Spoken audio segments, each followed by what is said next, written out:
Hi friends, stories with your Lefty, and we're talking knives because I may have cut myself this morning on one of my knives. And there was a friend of mine who many years ago, and whoever you are, show yourself friend, who told me this. They said when you get a new knife and it cuts you, you get to name it. And so here henceforth, this was the first one. I probably got this in about 2008 or 9, and it didn't cut me until probably 2011.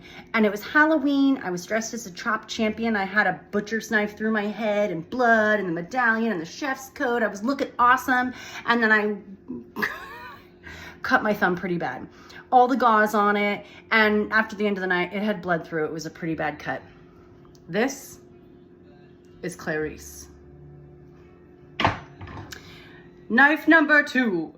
I got this one just a few years ago, probably 3 years ago, and I was making tacos, and I had an avocado that had been in the fridge for a while, so you know how the skin gets a little tough. And Clarice, she needed a good sharpening, so she wasn't getting through the skin. So I pulled out this one. And not only did it cut through the avocado skin, it cut through my finger, severed the nerve, severed the tendon, and 8 stitches later, this is Jack.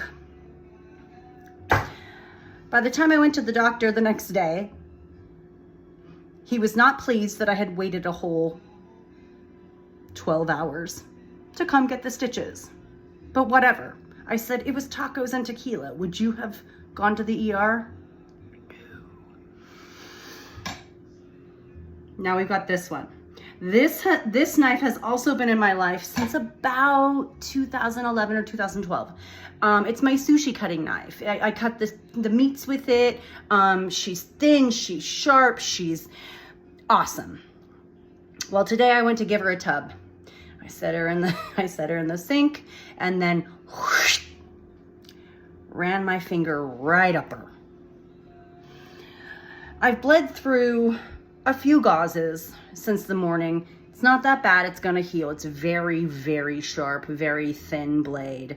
But I'm not super sure why, but I've decided that her name, after all these years of being sweet and wonderful, her name must be Buttercup. What's your knife's name?